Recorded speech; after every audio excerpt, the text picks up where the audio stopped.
Nosso tema hoje é aproveite a oportunidade para mudar.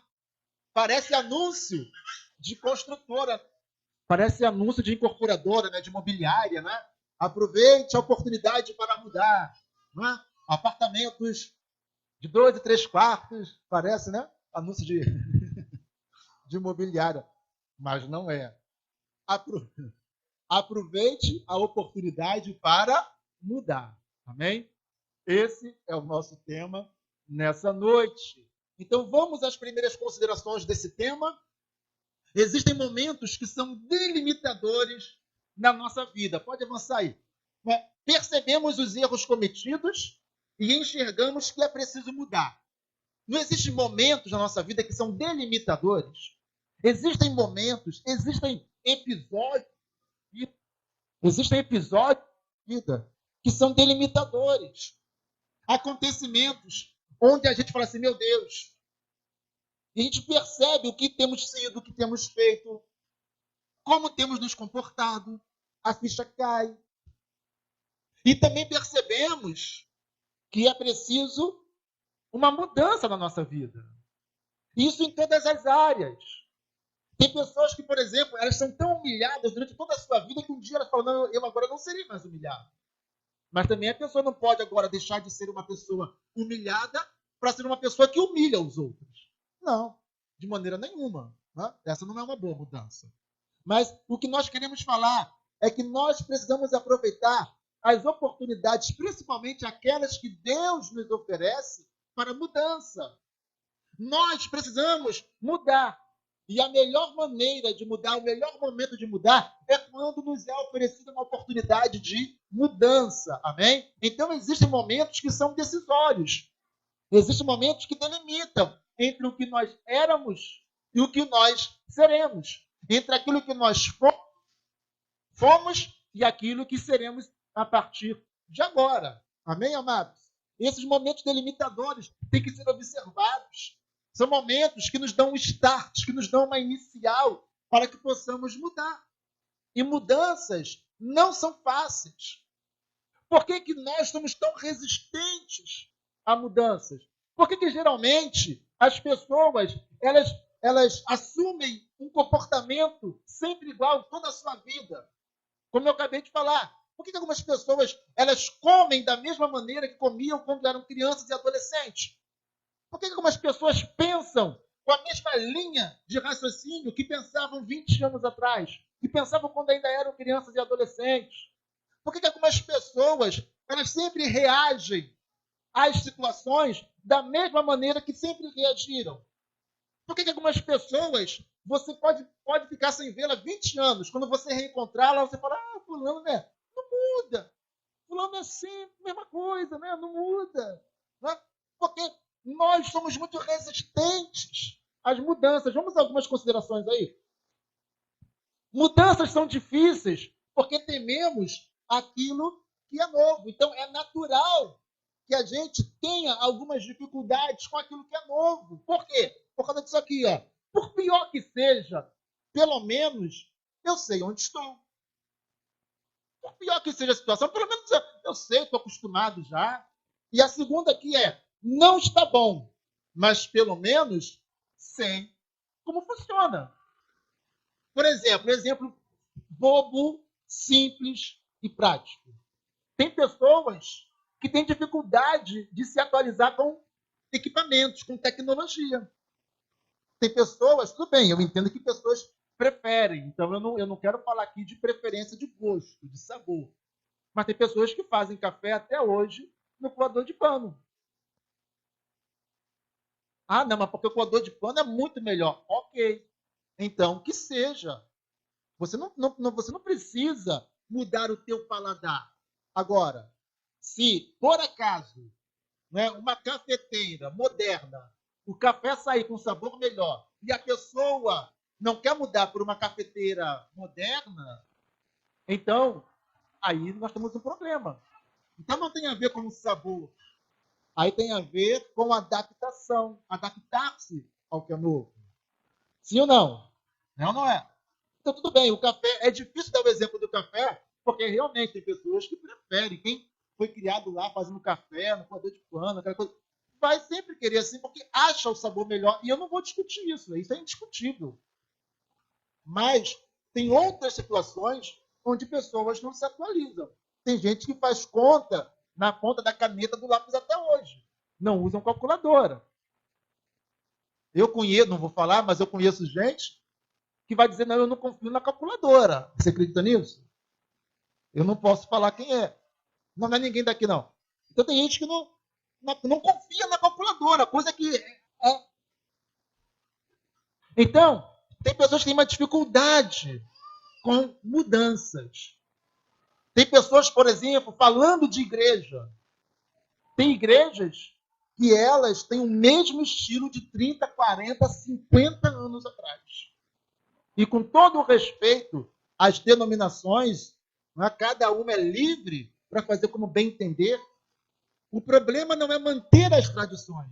O problema é quando as tradições começam a atrapalhar o avanço do evangelho. O problema é quando as tradições elas começam a impedir pessoas de irem para o céu. Mas tem muitas igrejas que mantêm as suas tradições. Tradições de 40, 50, de 30 anos atrás. Então, nós temos uma dificuldade com mudanças, com transformações. Né? Igual está ali, ó. Por quê?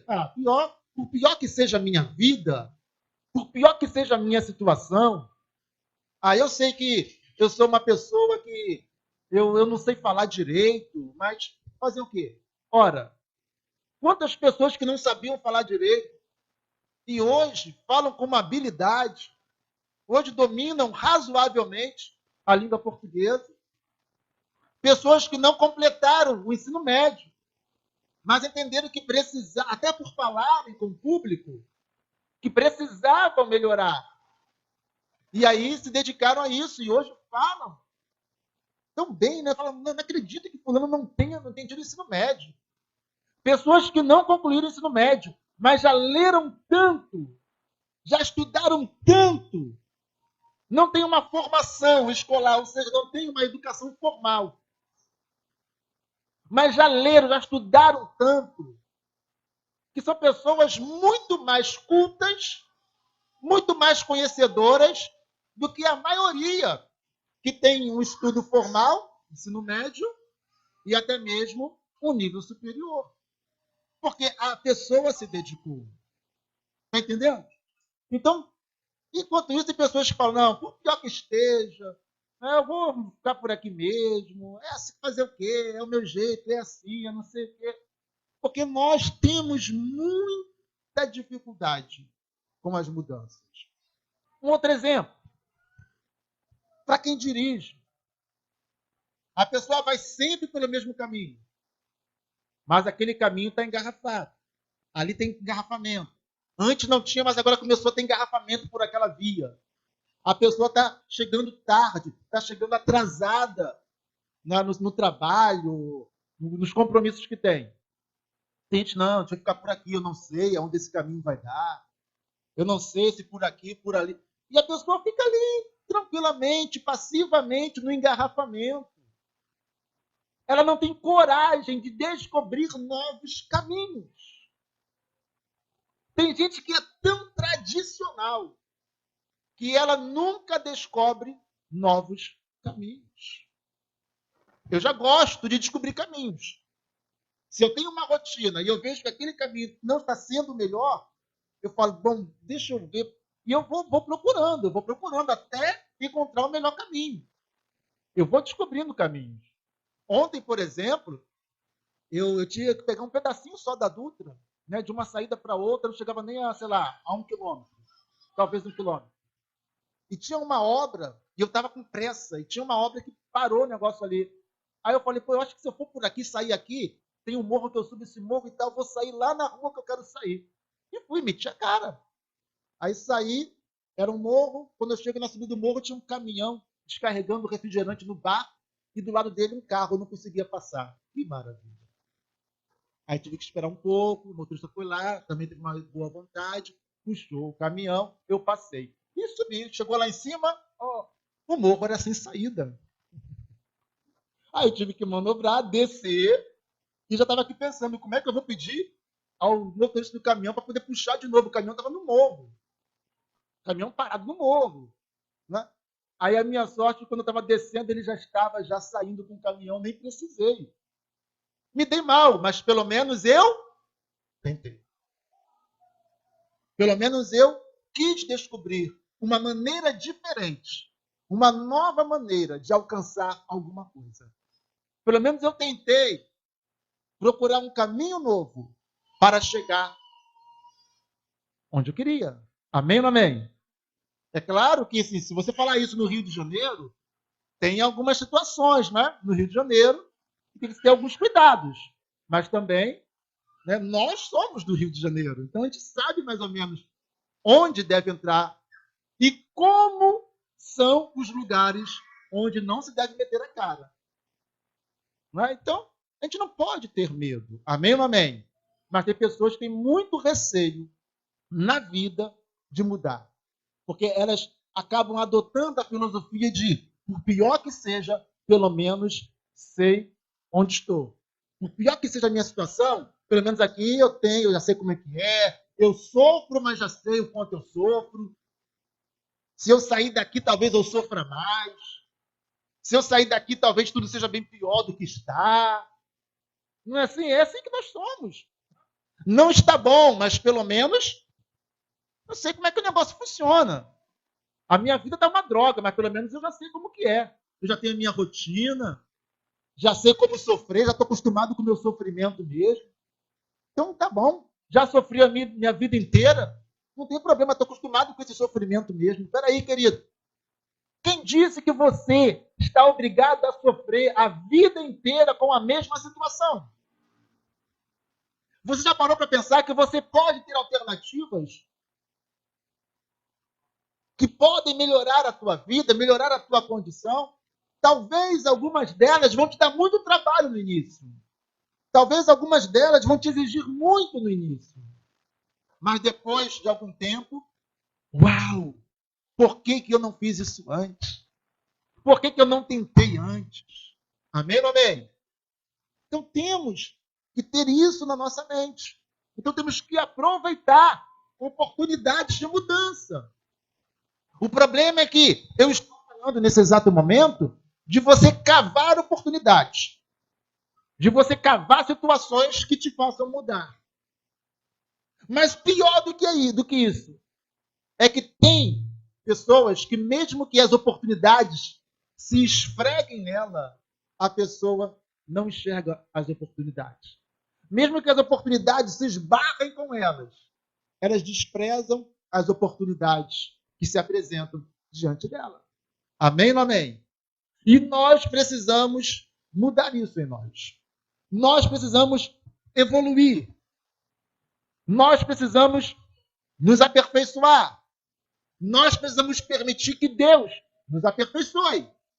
Porque enquanto eu falo isso para você e você fica pensando em relacionamento, em casamento, em profissão, em uma série de coisas, não se esqueça que Deus também espera de nós que no plano espiritual a gente também mude, a gente também evolua, a gente também experimente maneiras novas.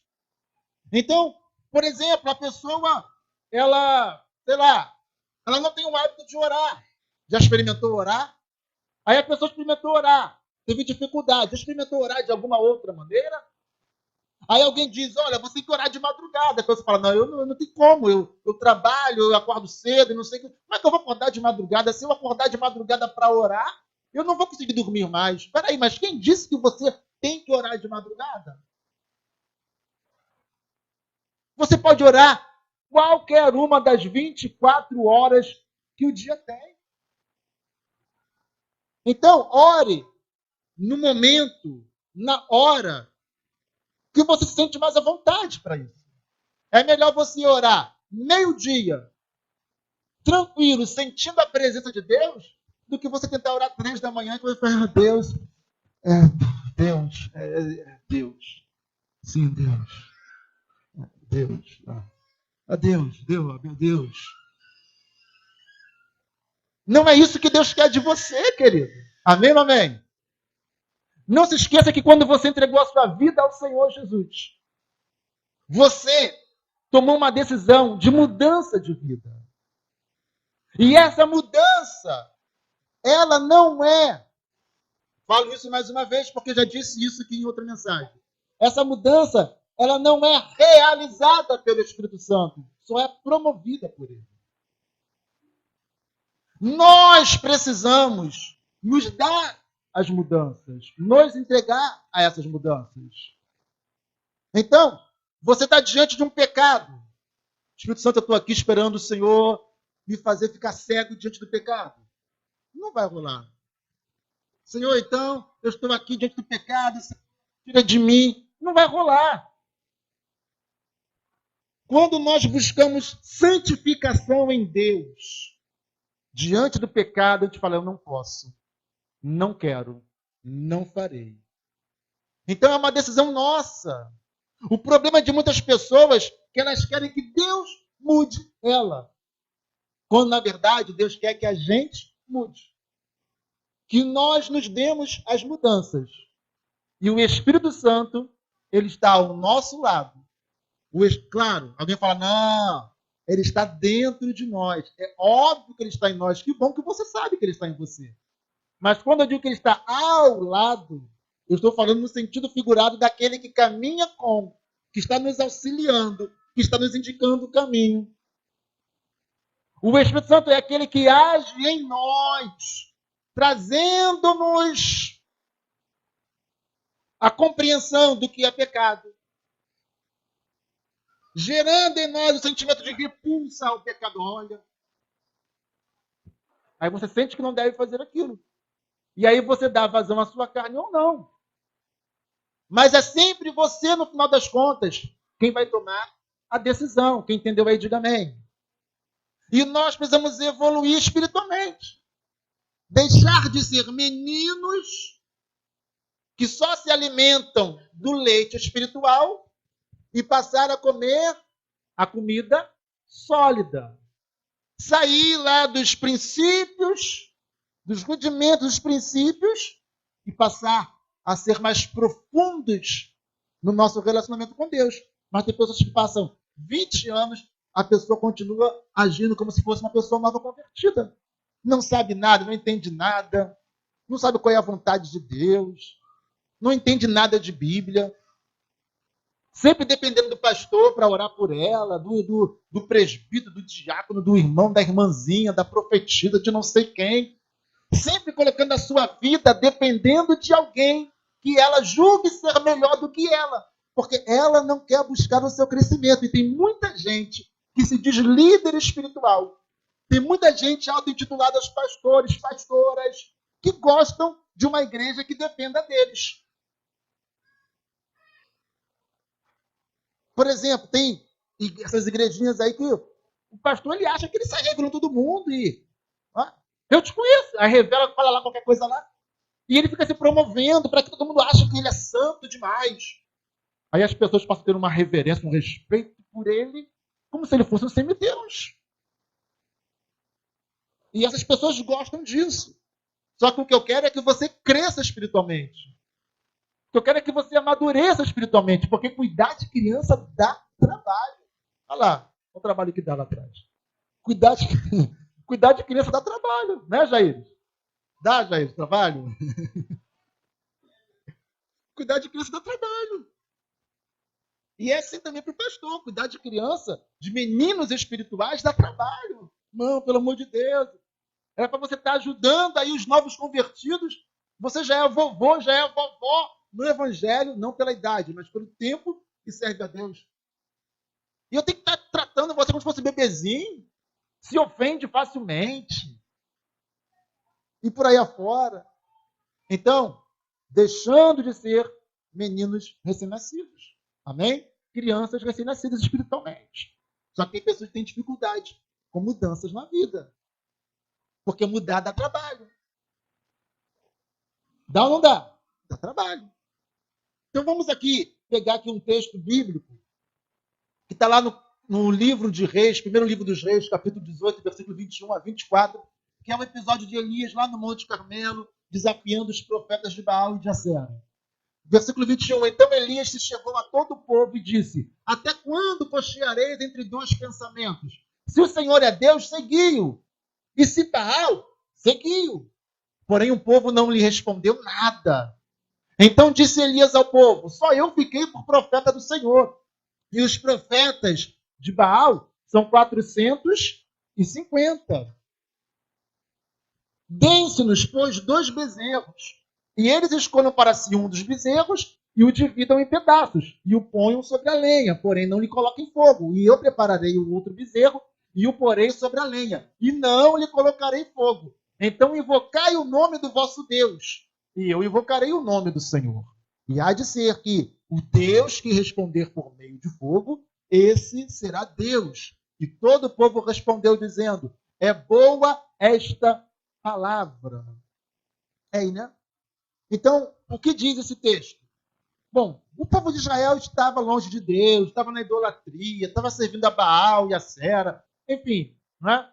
Leia, está aí o texto, leia, estude um pouco a Bíblia em casa, para que você entenda que a minha missão aqui não é ficar ensinando texto bíblico para você. Texto bíblico você lê em casa, ok? Minha função aqui é extrair algo do texto para você. Então, Elias, o profeta lá restaurador, Elias, ele lança um desafio para o povo. Sabe por quê, amados? Já percebeu que às vezes as mudanças na nossa vida só ocorrem quando somos desafiados? É aquele clássico das brigas nas escolas, né, dos adolescentes, dos jovens, não é? Onde é desafiado. Ah, você é mulherzinha. Ah, vem cá. Fala de perto, eu quero ver se tem coragem. Ah, xinga minha mãe mais uma vez para você ver só os desafios, porque se não tiver desafio, fica cada um para um lado passivamente. Vai existir aí um negócio aí de que, né, de cuspir no chão, né? E ali, se você passar do cuspe para cá, você vai ver, né? Mais ou menos assim, não é? Porque a gente, às vezes, só se move pelos desafios. Se ninguém nos desafiar, a gente fica passivamente no nosso cantinho quietinho. Temos essa tendência. Então Elias desafia todo o povo. Elias chama todo mundo para o monte e fala: olha, até quando vocês vão querer servir a 2 senhores? Até quando vocês vão ficar aí entre Baal e o Senhor? Decidam quem será o Deus de vocês. Se vocês acham que o Senhor Deus, que Jeová é o Deus, então sirva ao Senhor. Agora, se vocês acham que Baal é mais interessante, então sirva a Baal, mas não pode servir aos 2. Sabe o que o povo respondeu? Está ali, ó. O que o povo respondeu? O que o povo respondeu? Isso aí. Todos acertaram. O povo não respondeu nada. Ficou assim, caladinho, em silêncio. O povo ficou em silêncio. Porque até então não era um desafio. Até então, Elias chamava-os a uma decisão. Há momentos da nossa vida que precisamos tomar decisões. Somos aconselhados a tomar decisões.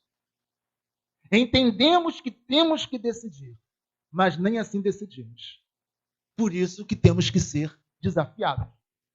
E é por isso que Deus nos desafia em alguns momentos, permitindo problemas, permitindo dificuldades, permitindo sofrimentos, permitindo aflições.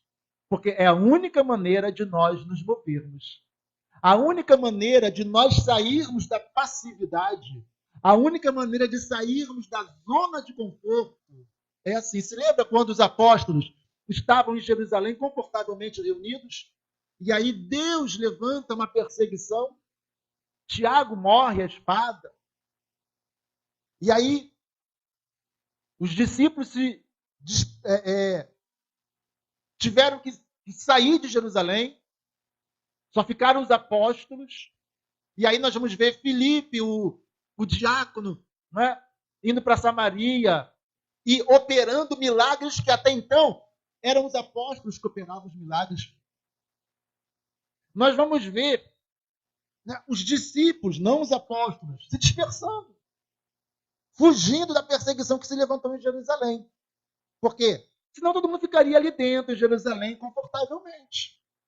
Então, às vezes, tem que vir situações na nossa vida que nos envia para mais longe, que nos força a pegar caminhos que antes temíamos pegar, que nos forçam a agir de maneira que não queríamos agir antes por medo, por timidez, por apatia.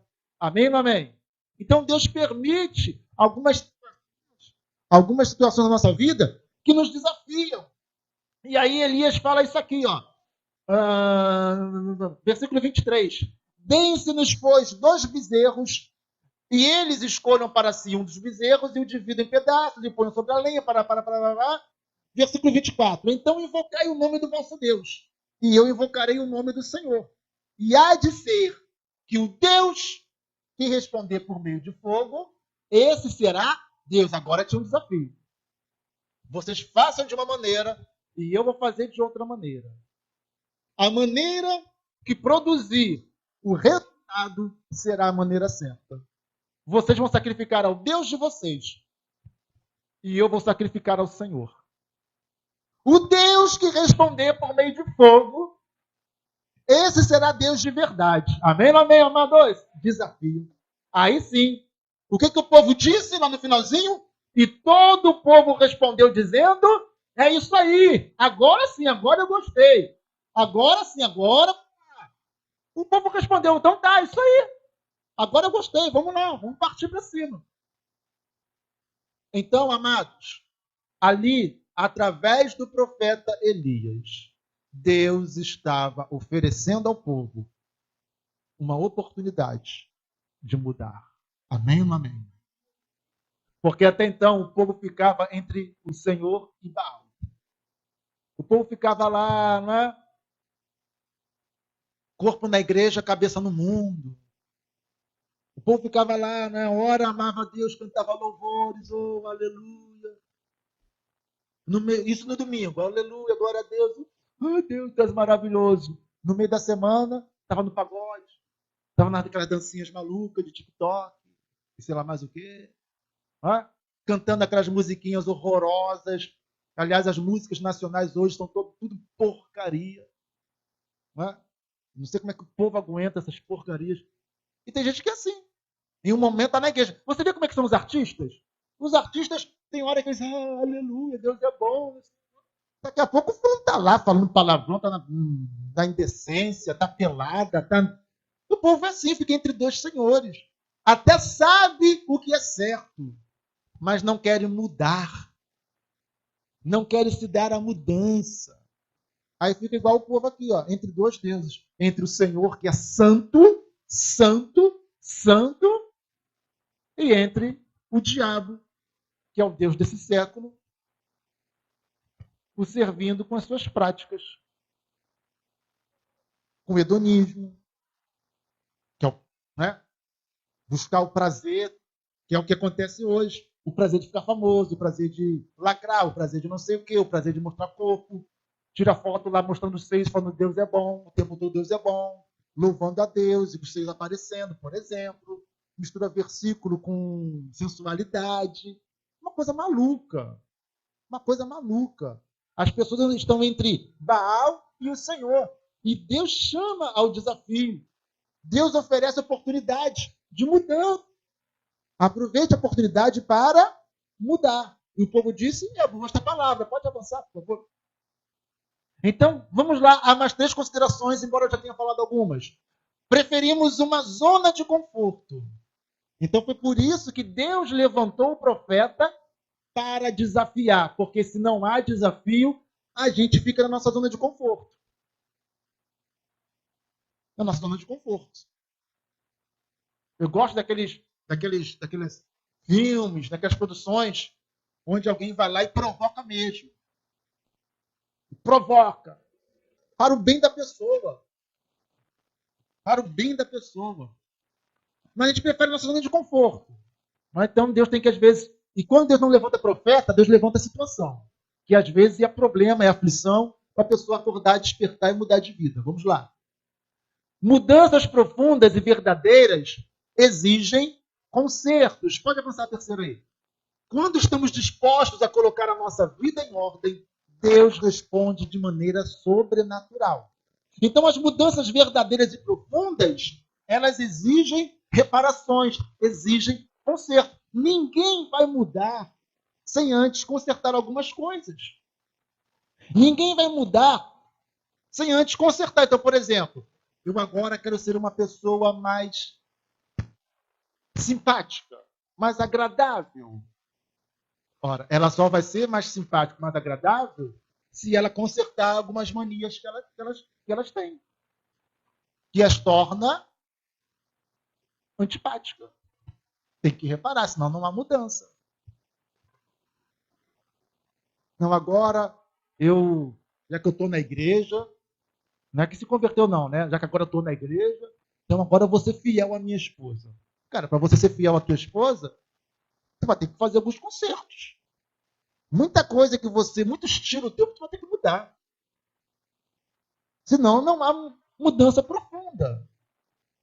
E então, para que haja uma mudança verdadeira e profunda, algumas coisas têm que ser reparadas. O profeta Elias, nós vamos ver daqui a pouco, ele vai reparar o altar que estava sobre aquele monte.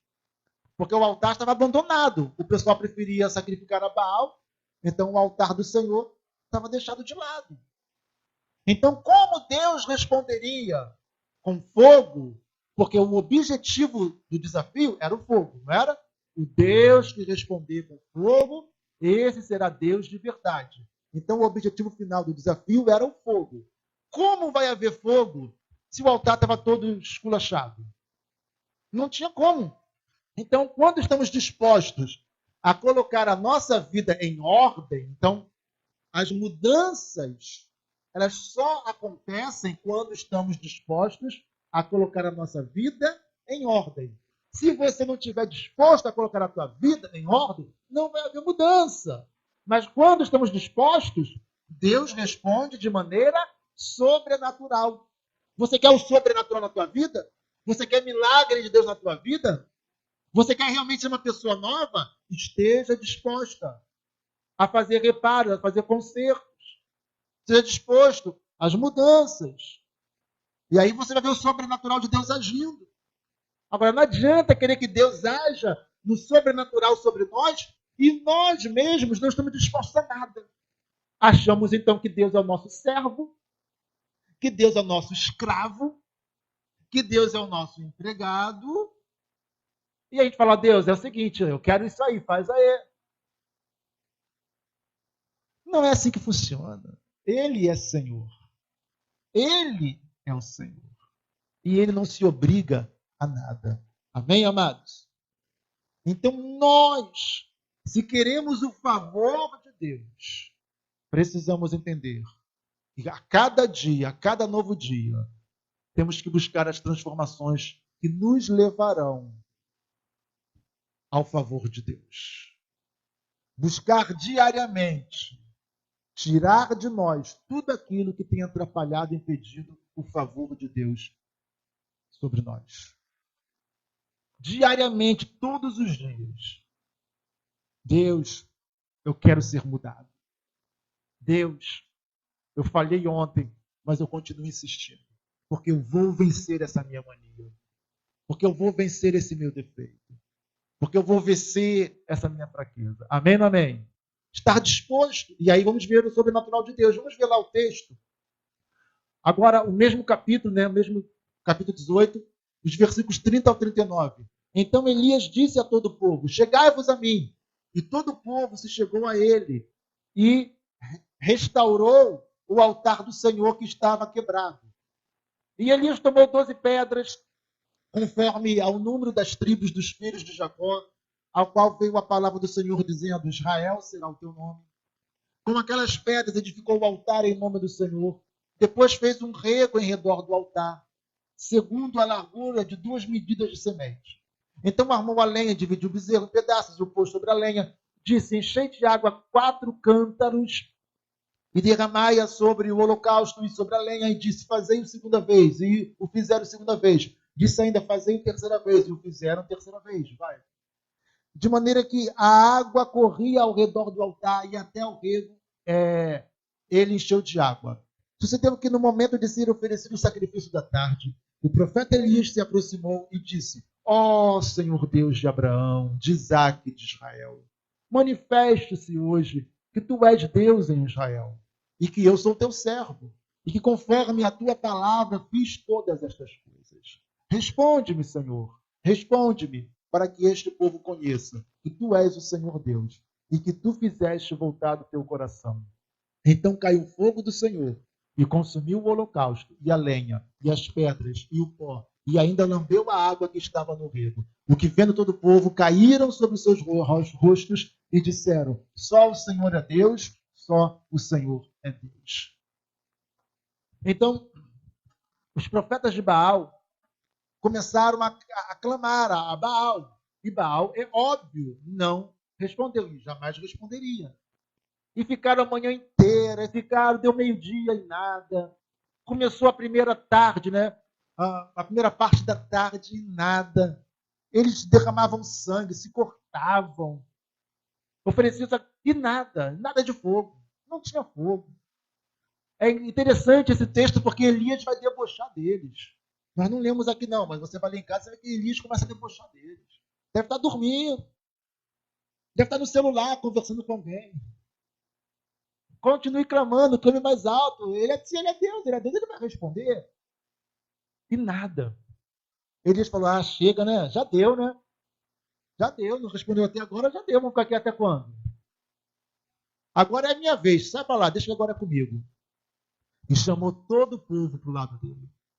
E aí Elias vai fazer o quê? Ele vai reparar o altar do Senhor. Ele pega 12 pedras representando as 12 tribos de Israel. E coloca as 12 pedras ali. E ele coloca ali um novilho sobre as 12 pedras, sobre o altar. E ele manda colocar 12 cântaros cheios de água em volta. Então estava tudo cheio de água. E Elias, ele clama ao Senhor. E quando ele vai clamar ao Senhor, em poucas palavras, desce fogo dos céus e consome tudo que está ali, o sacrifício, as pedras, seca a água que estava ali em volta, e o povo diz, só o Senhor é Deus.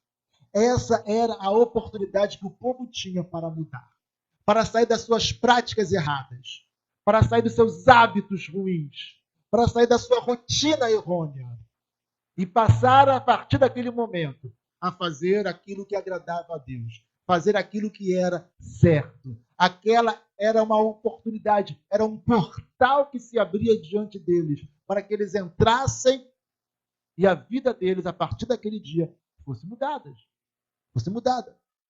Mas tudo começa com a reparação, com o conserto do altar. Não tem como ter sobrenatural de Deus se a gente não está disposto a consertar o que está errado. Então precisamos, amados, a consertar a nossa vida, a colocar a nossa vida em ordem, a reparar o que tem que ser reparado, a edificar as pedras, pegar as pedras que são fundamentos e edificá-las como altar do Senhor. Ou seja, a nossa vida precisa ser edificada nos princípios, nas pedras que são basilares, que são princípios de Deus para a nossa vida. Amém ou amém? E a partir daí mudar. Mudar. Decidir, ter disposição e mudar. Veremos o agir de Deus, o favor de Deus, a resposta de Deus, o fogo de Deus, o sobrenatural de Deus na nossa vida. Amém ou amém? Então, se você quer realmente experimentar uma vida nova, se você realmente quer ter uma vida abençoada, você precisa se dar às mudanças, se entregar às mudanças. Então aqui eu não falo apenas daquilo que é espiritual. Isso é o mais importante. Mas eu também falo de outras questões. Mas também falamos aqui de coisas do nosso dia a dia. E se nós não mudarmos, a nossa vida não vai mudar. Amém? Então, que haja mudança na tua vida. Aproveite a oportunidade. Não desperdice. Não desperdice. E mude em nome de Jesus. Vamos ficar em pé diante do Senhor.